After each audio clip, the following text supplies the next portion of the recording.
বইগুলো না বেচলে কালো টাকা সাদা হবে কোথায়? দেশ পাবলিশার্স এর ঘরে সাদা হচ্ছে। রাজ্য সরকারের টাকাটা গ্রন্থাগার দপ্তরের মধ্য দিয়ে বিশ্ব বাংলা স্টলের মধ্য দিয়ে মমতা ব্যানার্জির অ্যাকাউন্টে ভুল পথে আসে। মমতা ব্যানার্জির এই ইমেজ বিল্ডিং কেলেঙ্কারি একদিন যা ধরা পড়বে, সেদিন কিন্তু পশ্চিমবাংলা কেন, আমি বলছি ভারতের ইতিহাস এবং আন্তর্জাতিক স্তরের দুর্নীতির ক্ষেত্রে এইরকম দুর্নীতিগ্রস্ত নেতা, এই দীপক ঘোষ যে ধরনের কথাবার্তা বলেছেন তার মধ্যে তো ওনাকে ব্যক্তিগত আক্রমণ করেও কথা আছে। ওনার ক্ষমতা হয়েছে দীপক ঘোষ বেঁচে থাকাকালীন একটা চিঠি দিয়ে বলেন আপনি লিখলেন কেন? নেতা দুর্নীতি করে যাচ্ছে, দুর্নীতির গহ্বরে ঢুকে যাচ্ছে, এবার শুধু নিজে করছে না, গোটা রাজ্যটাকে নিয়ে ঢুকছে।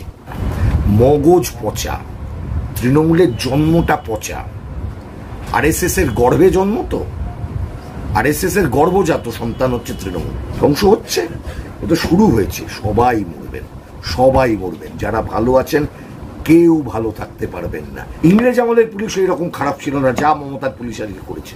এখন যে মমতা যাদেরকে বাঁচিয়ে রাখছেন, চিন্তা করবেন না, তালিকা আমরাও রাখছি। মমতাকে যদি গ্রেপ্তার করতে হয়, শুভেন্দুকে গ্রেপ্তার করা হবে না? শুভেন্দু কে? মমতার এক্সটেন্ডেড পার্ট। যেখানে মমতা বন্দ্যোপাধ্যায় বলেছেন এই ঘটনা আকস্মিক ঘটনা, আমি শকড হয়ে গেছি, আমি জানতাম না এরকম ঘটনা ঘটবে বলে। এর বিরুদ্ধে তো কিছুই জানতেন না। আমার আপত্তি তো এই জায়গায়, উনি তো কিছুই জানতেন না। উনি জানতেন না যে সারদায় চিটফান্ড এত মানুষের কোটি কোটি টাকা তুলে নিয়ে গেছে। উনি জানতে পারলেন যখন তারা চ্যানেলে লোকে যখন কাঁদছে, ছেলেমেয়েরা বলছে আমাদের চাকরি চলে যাচ্ছে, উনি নাকি তখন জেনেছিলেন চিটফান্ড বলে কোনো বস্তু আছে। উনি জানতেন না যে পশ্চিমবঙ্গে চাকরি বাকরি নিয়ে পার্থ চ্যাটার্জি তার বাহিনী এই লুটের কারবার চালাচ্ছেন। উনি জানতেন না, উনি পরে জানতে পারলেন। জানতে পারার পরেও এখনো পর্যন্ত পার্থ চ্যাটার্জি কিন্তু এমএলএটা রয়ে গেছে। ওনার ক্ষমতা হয়নি মমতা ব্যানার্জির যে পার্থ চ্যাটার্জিকে লাথি মেরে সরিয়ে দেবার। এখনো কিন্তু উনি এমএলএটা আছেন, ওই কেন্দ্রে ভোট কিন্তু হয়নি। রিমেম্বার, সব নাটক যখন করতে আসে না, পার্থকে তাড়িয়ে দিয়েছি, পার্থ খারাপ মমতা ভালো, আবার মমতা ভালো ববি খারাপ, আবার ববি খারাপ অভিষেক ভালো, এই যত এসবের মধ্যে আসল সূত্রটা মগজ পচা, তৃণমূলের জন্মটা পচা, আরএসএস এর গর্ভে জন্ম, তো আরএসএস এর গর্ভজাত সন্তান হচ্ছে তৃণমূল। পশ্চিমবঙ্গে বামপন্থীদেরকে বিজেপি এনে সরানো যাচ্ছিল না, পশ্চিমবাংলার মানুষ বিজেপিকে ঘৃণা করে। তাহলে সেই সময় আরএসএস এর প্রয়োজন ছিল মমতার মতন একজন কেরিয়ারিস্ট ব্যক্তিত্ব, যে ব্যক্তিত্বকে রেখে যে অন্য কিছু কেয়ার করবে না, মানুষ বাঁচুক মরুক কিচ্ছু যায় আসে না, যে যাকে ধরতে হবে আমায় মুখ্যমন্ত্রী হতে হবে, তাতে পশ্চিমবঙ্গবাসী ধ্বংস হয়ে যাক, কিচ্ছু যায় আসে না। ধ্বংস হচ্ছে, তো শুরু হয়েছে। সবাই মরবেন, সবাই মরবেন, যারা ভালো আছেন কেউ ভালো থাকতে পারবেন না। এই লুটের রাজ শেষ হবে। সিপিএম 0 থেকে 1 হবে কিনা প্রশ্ন যদি আজকেও করে যান, তাতে কিচ্ছু যায় আসে না।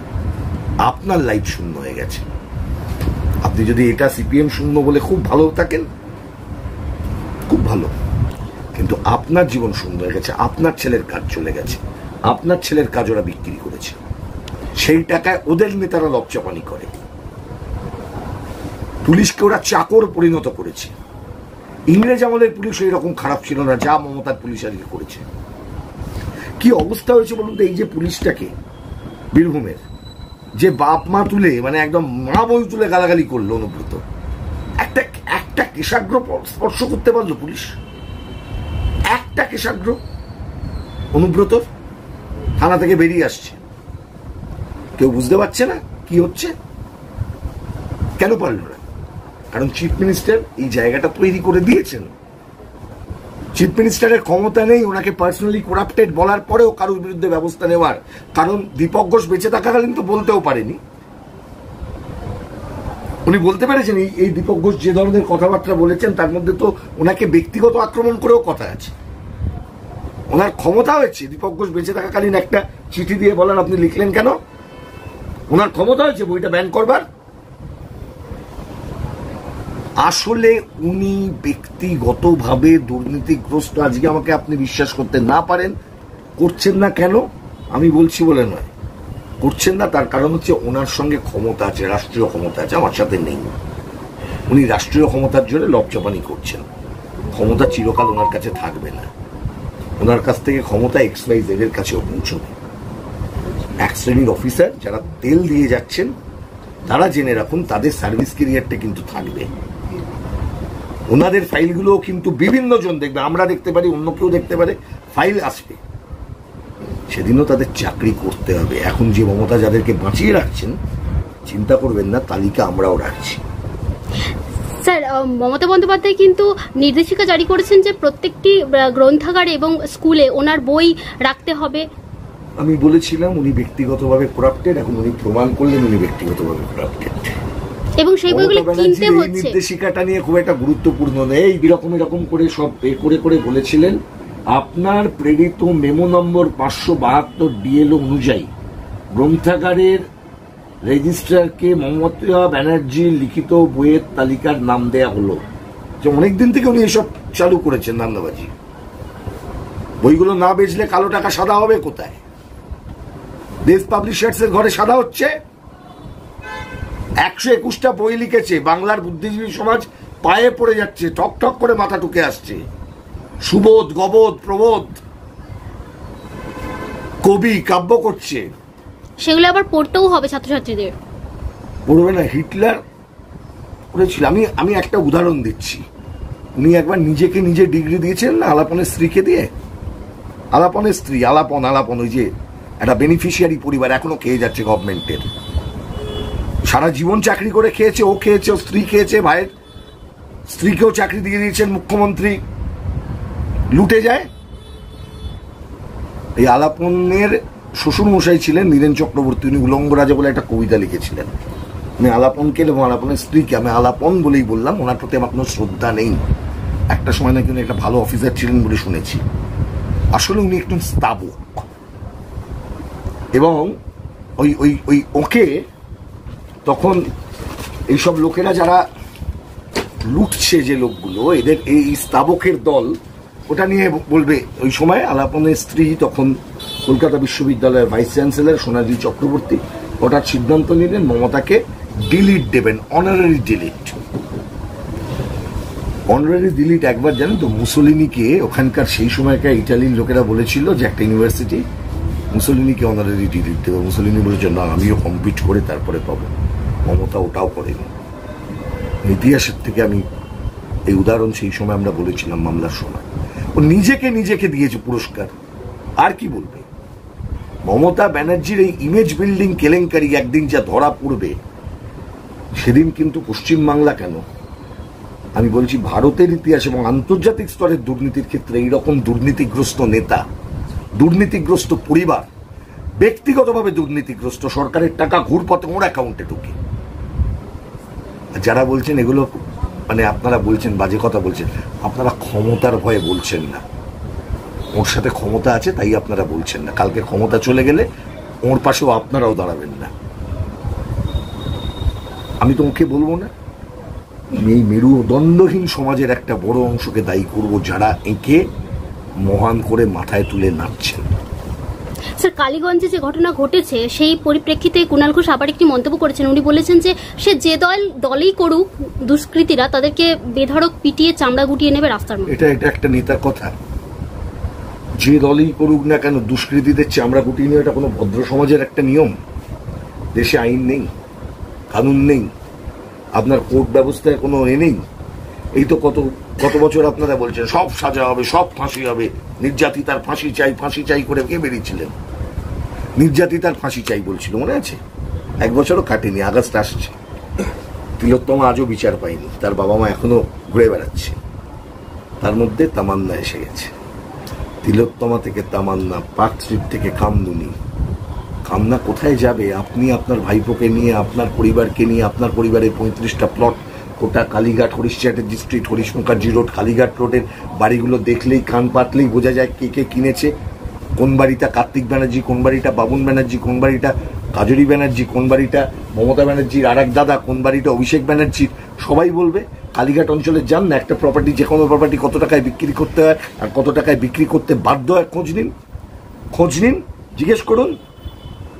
আপনারা তো এত কথা দেখান, মমতা ব্যানার্জির গল্প তো অনেক শুনলাম, মমতা ব্যানার্জির ভাইপোর গল্প তো শুনলাম। যান না সেই বাড়িগুলোকে যেগুলো মমতা ব্যানার্জির ভাইয়েরা সস্তায় বেচে দিতে বাধ্য করেছে লোকগুলোকে, ব্যানার্জি পাড়া বানিয়ে দিয়েছে, বলতে পারবেন? বাংলা মিডিয়ার রোল নেই? মুখ্যমন্ত্রী দুর্নীতি করলে বলতে পারে না? কর্তা ভজা মিডিয়ার দল, কেউ বলতে পারছেন না। ঘুরপথে টাকাটা ওখানে ঢুকছে, কোর্টের অর্ডারের জন্য অপেক্ষা করতে হবে, কেউ বলতে পারছেন না। খবরের কাগজে বিজ্ঞাপন দেওয়া হচ্ছে, একটা লোক নেই যে বলবে রাজা তোর কাপড় কোথায়। একটা লোক নেই যে বলবে যে রাজা তোর কাপড় কোথায়। চোখের সামনে দেখতে পাচ্ছে একটা নেতা দুর্নীতি করে যাচ্ছে, দুর্নীতির গহ্বরে ঢুকে যাচ্ছে। এবার শুধু নিজে করছে না, গোটা রাজ্যটাকে নিয়ে ঢুকছে। একটা লোক বলছে না। এইটা বাংলা? রবীন্দ্রনাথের বাংলা, বিদ্যাসাগরের বাংলা, রামমোহনের বাংলা, লালনের বাংলা। খোঁজ নাও কি অবস্থা পূর্বস্থলীতে। একটা স্কুলে মিড ডে মিলের খাবার রান্না হচ্ছে, হিন্দুর রান্না একদিকে, মুসলমানের বাচ্চার রান্না একদিকে। এটা বাংলা? চৈতন্যের বাংলা? জগন্নাথ মন্দিরে প্রসাদ বেলাচ্ছ? আর চৈতন্যের বাংলা, যেখানে সম্প্রীতির কথা বলেছিলেন চৈতন্য, সেই জায়গায় তুমি হিন্দু মুসলমানের মধ্যে ভাগ করাচ্ছ। ক্ষমতা আছে মমতা ব্যানার্জির ওই স্কুলের হেডমাস্টারকে ডেকে শোকজ করাতে। খোঁজ নিয়ে দেখো, ও শিক্ষাশীল করে ওখানে। সকালবেলা আরএসএস করবে, তৃণমূল করে, রাত্রিবেলা আরএসএস করে। এই সমাজটা আসলে আরএসএস চালাচ্ছে।